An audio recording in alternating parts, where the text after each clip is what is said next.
Shavua Tov Rabotai, we are continuing with the Mishna Yomi, Masechet Chagigah. We are up to Perek Aleph, Mishnah Daled. Today's Mishnah should be Leilu Nishmat, Neria ben Svetlana, Aranbayev, and Eliyahu ben Burcha, Israelov, Menuchatam Megan Eden, Amen, and Leavdi ben Chaim Dachaim, V'derifua, Shenemav Daniel Shalom ben Rosa, Betoch Shah Chulei Israel. The Mishnah returns to discussing the Shalmei Simcha. The Torah states regarding the three festivals in Sefer Dvarim, chapter 16, verse 11, V'samachta lefnei Adonai Elohecha, and you shall rejoice before Hashem your God. The Gemara in Pesachim, page 109a, teaches that En simcha ela bebasar, there is no rejoicing except through eating meat of an offering. Therefore, the mitzvah to rejoice on the festivals is fulfilled by eating the meat of a temple offering. In the previous Mishnah, we learned that for this reason, the sages ruled that a person should bring Shalmei Simcha on the festivals so that he has enough meat of offerings to eat. However, if he has meat from other offerings, he can fulfill his obligation by eating that meat. So this Mishnah details which offerings can be eaten as a fulfillment of this requirement. Yisrael yotzim yedei chovatan bindarim umdavot uvmaaser be'ema. Israelim non-Kohanim can fulfill their obligation of rejoicing on the festivals, bindarim umdavot, by eating the meat of vow offerings and gift offerings of shalamim, as mentioned in the previous Mishnah. Vow offerings and gift offerings that have been pledged throughout the year were customarily brought to the temple during the three pilgrimage festivals. Both of these offerings are voluntary. When a person takes a vow to bring an offering and he later sets aside an animal to fulfill his vow, the animal becomes consecrated as a vow offering. A gift offering is made by pointing to a particular animal and consecrating it as an offering. A shlamim is one of the two categories of animal offerings that can be brought either as a vow offering or as a gift offering. When a person brings a shlamim as his vow or gift offering, he is given most of its meat to eat. Eating this meat serves as fulfillment of the obligation to rejoice in the festival. However, since it is prohibited to slaughter a vow offering or gift offering on Yom Tov itself, it must be slaughtered before Yom Tov begins or on Chol Moed. Uvmaaser be'ema, and the meat of the animal maaser. Every year a person is obligated to separate a tenth of the cattle, sheep, and goats that were born to his flocks that year as maaser, which he then brings to the temple as an offering. The meat of the offering is eaten by the owner and his guests. These are the animal offerings whose meat is permitted to non-Kohanim. V'ha-Kohanim b'chataot uv'ashamot. In addition to these, Kohanim can fulfill the obligation by eating their portions of the following offerings: the meat of chatat and asham offerings. When a person commits a sin that requires him to bring a chatat or a sham offering, the Kohanim eat the meat of the offering. The Kohanim can fulfill the obligation to rejoice in the festival by eating this meat. Uba bechor, and the meat of a bechor, firstborn offerings. Ubechazev ashok, and the breast and thigh of shalamim offerings. Although the meat of a todah or shalamim offering is eaten by the owner, the breast and thigh must be given to the Kohanim tir, as it says in Zvachim chapter 5, Mishnayot 6 and 7. The meat of all these offerings is permitted only to Kohanim. Therefore, only Kohanim can fulfill their festival obligation by eating them. Avaloba ofot v'loba menachot.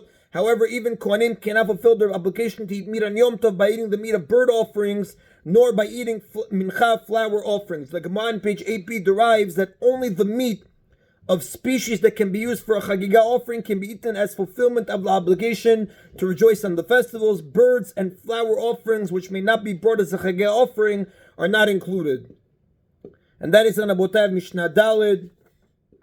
In Mishnah continues, we have learned that there are specific offerings that must be brought in the festivals. This Mishnah teaches that under certain circumstances it is appropriate to bring several such offerings.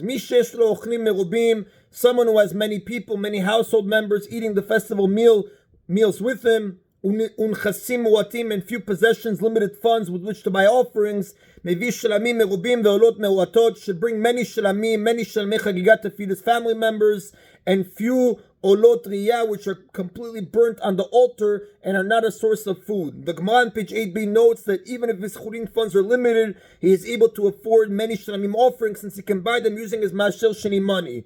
Bet Hillel ruled in chapter 1, Mishnah 3, that as long as one chagigah is purchased from churin funds, the extra offerings may be purchased using Maaser Sheni funds. One may also purchase Shalmei Simcha from Maaser Sheni funds, as we learned in chapter 1, Mishnah 3. And again, he should bring few olot riyah, which are completely burnt on the altar and are not a source of food. He buys one olah for the minimum amount stated in Mishnah 2. Since we are commanded to eat the meat of offerings on the festivals, where a person has many people to feed and limited resources, he should spend more on offerings that are eaten than on offerings that are completely burnt. On the other hand, One who has many possessions and few people eating with him, meaning he is a wealthy person and does not have many dependents to feed, mevi olot merubot ushlamim muatim. He should bring many olot and few shlamim. He should use his money to buy many olot. In this manner, he fulfills the Torah's command that ish kematenat yado, every man according to what his hand can give, which teaches that the more resources one has, the more olah offerings he should bring. He should not use his resources to buy many shlamim. Since he has few family members with whom he shares his meals, he may not be able to finish eating all of the shlamim meat within the prescribed time, because the shlamim must be eaten before the end of the day following its slaughter. It is prohibited to bring an offering when one will presumably not be able to finish eating it. However, bringing many olot will not pose this problem, as they are burnt in their entirety on the altar. Mu'at, if one has few possessions and few household members that he does not need extra shlamim and cannot afford extra offerings, concerning this case, it was stated in Mishnah 2, he brings one urat riyah worth at least 1 silver ma, and 1 shalmei chagigah worth at least 2 silver ma'ot. He brings one of each offering and spends the minimum amount required. Now we explain the statement according to the opinion of Bet Hillel in Mishnah 2. According to Bet Shammai, there one would need to spend 1 ma for chagigah and 2 for urat riyah. If one has many possessions and many household members, regarding this it says, every